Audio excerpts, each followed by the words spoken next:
Setelah kami digeledah, lalu kami dikumpulkan ya, wartawan dikumpulkan di tempat sendiri.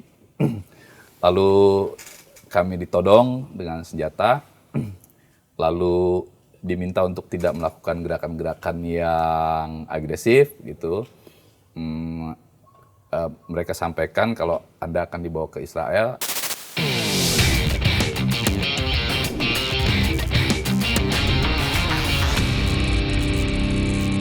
Tanpa kemudian bermaksud berasumsi, tapi dalam penyerangan pada saat itu ada anggota parlemen Israel sendiri. Tapi kemudian yang katanya sempat mengibarkan bendera putih dalam bahasa Ibrani begitu, Betul. tapi tetap dilakukan penyerangan. Ya. Gitu. Ada asumsi-asumsi bergulir nggak sih mengenai siapa yang kemudian membocorkan data manifest ini? Iya, akhirnya ya tuduhan liar berkembang di atas kapal ya. Cuma setiap aksi yang quote and quote merugikan Israel, pasti intelijen Israel akan bekerja. Jauh-jauh sebelum kegiatan aksi itu mungkin diselenggarakan, mereka sudah menyusun rapi apa yang harus dilakukan secara intelijen, siapa peserta dan lain-lain. Juga sudah mereka kantongi begitu. Oke, berarti salah satu yang menjadi target adalah teman-teman wartawan sendiri karena mereka mungkin khawatir bahwa ada gambar-gambar yang kemudian diabadikan dan juga dikirim untuk akhirnya disebarluaskan begitu ya. Nah itu semacam investigasi lah ke Bang Yasin sendiri sebagai wartawan gitu, bentuknya seperti apa, penggeledahan yang dilakukan, kameranya dihancurkan atau gimana tuh waktu itu? Iya, setelah kapal dikuasai, saya sempat berkumpul dengan teman-teman jurnalis di press room, karena saya pikir ketika identitas nanti dipaksa direbut oleh Israel, yang mereka perlu tahu saya adalah jurnalis, saya punya misi yang berbeda mungkin dengan para relawan yang memang mendepankan kemanusiaan. Kami jurnalis ya tugasnya adalah meliput dan hadir di sana untuk memberitakan ke masyarakat Indonesia bahwa bantuan yang ingin disalurkan tiba di Gaza gitu. Namun ketika ruang pers juga tidak aman gitu karena dilempar granat asap gitu, terus juga ada tentara Israel yang membidik gitu dengan sniper itu gitu. Saya memutuskan untuk bergabung dengan delegasi Indonesia. Jadi di saat yang mencekam itu, dari press room ke tempat teman-teman Indonesia itu berkumpul, ada koridor. Di situ sudah ada sejumlah tentara Israel yang sudah mengamati saya gitu. Ya udah, saya udah pasrah aja. Kalau misalkan saya harus tertembak di koridor itu, ya berarti saya nggak lagi bertemu dengan delegasi Indonesia, para volunteer Indonesia. Kalau saya bisa selamat, berarti saya masih diberikan kesempatan gitu.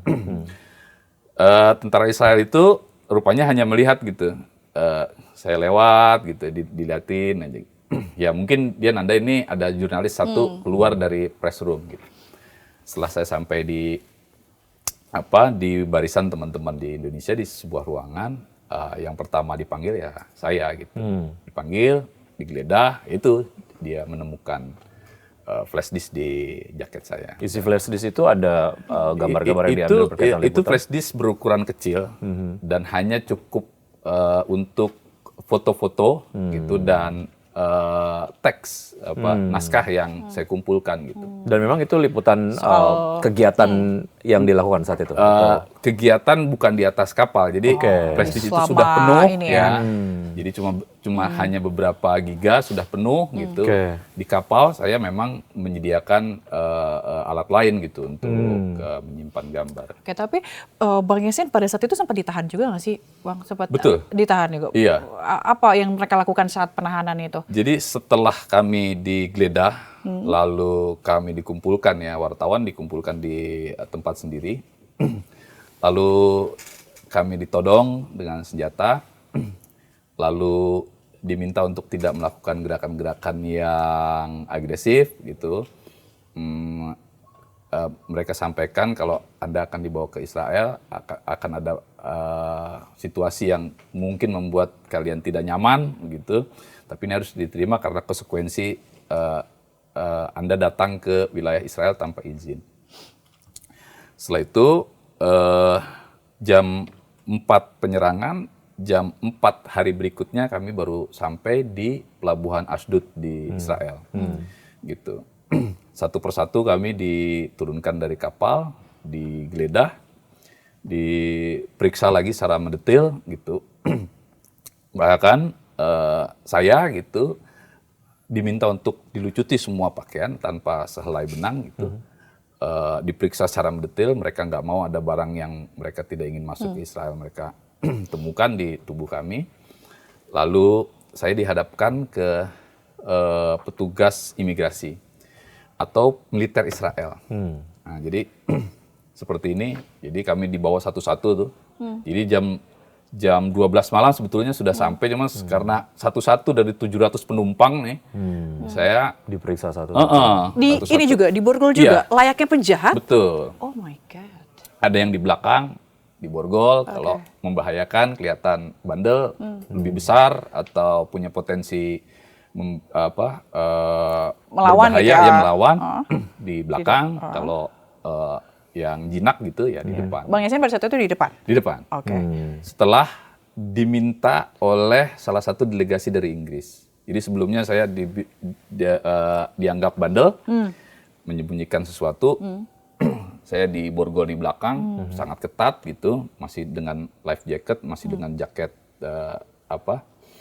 liputan pada saat itu, dijemur begitu. Mungkin sudah terlihat payah pada saat itu, lalu dia menolong bahwa ini tolong jurnalis sudah kehabisan cairan, tolong bebaskan dulu, biar dia buka jaketnya semua. Terus saya buka jaketnya segala macam, baru dipindahkan ke depan. Dan di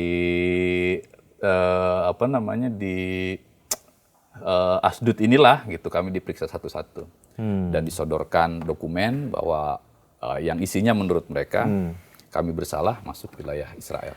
Oke, ada salah satu bentuk kebandelan dari Bang Yasin sendiri adalah selain tadi ditemukan flash disk di dalam jaket, ada juga ditemukan kamera, tapi di dalam kamera tersebut nggak ada kasetnya. Itu yang kemudian membuat tentara Israel lebih curiga lagi, dikemanain kasetnya gitu. Nah itu kasetnya kemana? Ya memang upaya saya pada saat itu ingin membawa kaset itu pulang ke Indonesia ya, gitu. Dan saya menyembunyikannya di beberapa tempat gitu. Meskipun setelah itu ya ketahuan juga. Semuanya nggak ada yang nggak ada. Jadi ya di kapal ini dikulitin semua. Benar-benar digeledah semuanya. Digeledah semua ini, diangkat bangku-bangkunya semua, tidak ada yang tersisa. Sampai ke kolong-kolong, ke tempat-tempat yang mungkin kayak dipikir kayak nggak mungkin deh dia bakal ada di sini gitu. Iya, betul-betul detail. Oke. Mungkin bisa gambarkan waktu itu apa yang ada di pikirannya Bang Yasin terkait dengan penahanan yang dilakukan oleh Israel lah ya kepada Bang Yasin yang berangkat ke sana untuk meliput misi kemanusiaan. Sudahlah negara kita tidak punya hubungan diplomatik dengan Israel, kemudian juga Indonesia sangat getol menyuarakan hak-hak rakyat Palestina gitu, which is mungkin being considered sebagai musuh dari Israel gitu.